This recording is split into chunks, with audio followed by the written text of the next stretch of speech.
Sahabat dan saudaraku, mari menggunakan waktu mempelajari firman Tuhan hari ini. Hari Selasa, tanggal 16 September, judulnya, Tolong, tunjukkanlah kemuliaan-Mu. Kita mulai dengan doa singkat yang didasarkan dari Mazmur 103 ayat 8. Tuhan adalah penyayang dan pengasih, panjang sabar dan berlimpah kasih setia. Amin.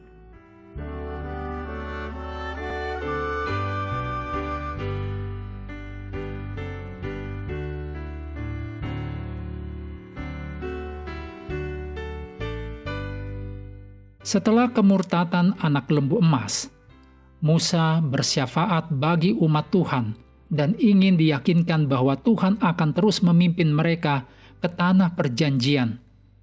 Jauh di lubuk hatinya, Musa juga ingin mengenal Tuhan dengan lebih baik. Dalam Keluaran 33 ayat 18-23, Allah menjawab permintaan Musa untuk melihat kemuliaan-Nya.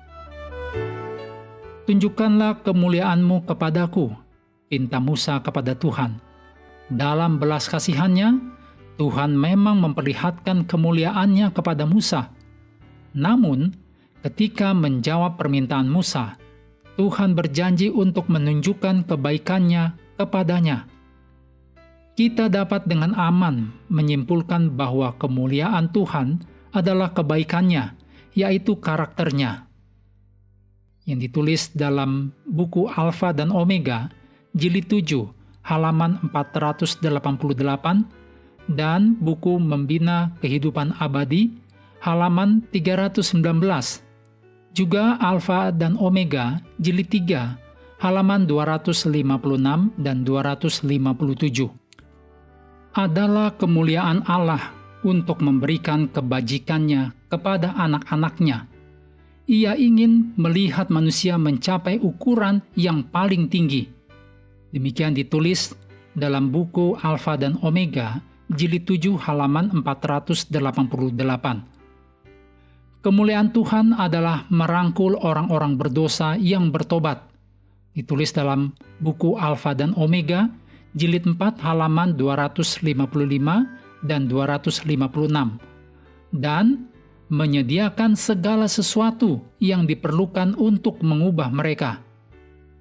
Pada saat yang sama adalah kemuliaan kita untuk menyatakan karakter Tuhan dalam kehidupan kita sendiri dan membuat Tuhan dikenal oleh orang lain.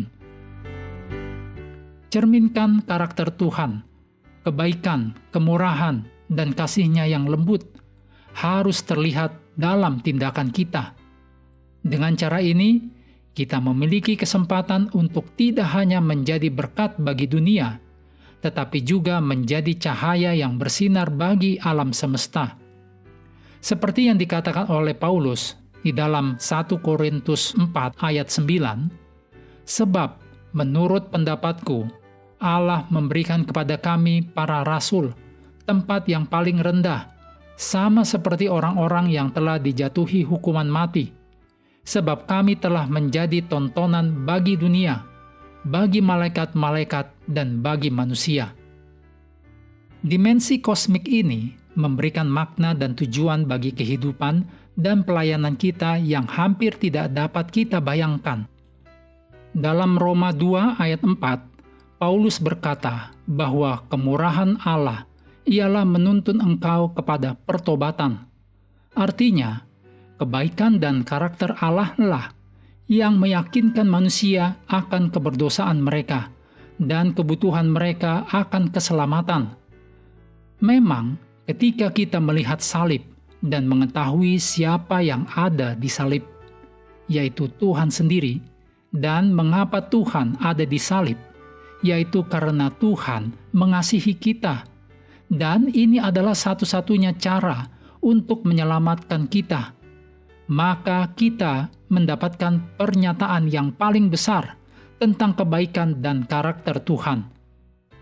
Renungkan, berapa banyak waktu yang kita gunakan untuk berfokus pada salib dan apa yang dikatakan salib kepada kita tentang karakter Allah.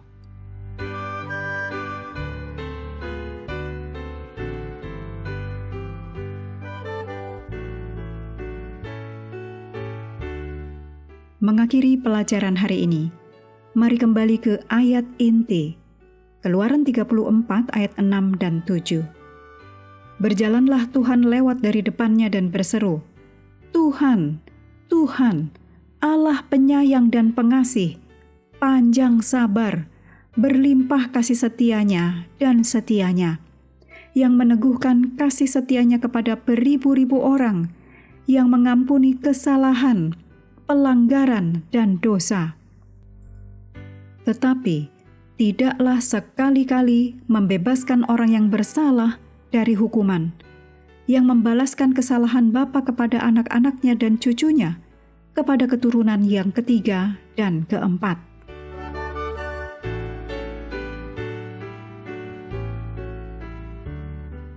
Sahabat juga perlu melengkapi waktu untuk bersekutu dengan Tuhan setiap hari dengan bacaan Alkitab sedunia. Percayalah kepada nabi-nabinya, yang melanjutkan dari Bilangan pasal 36.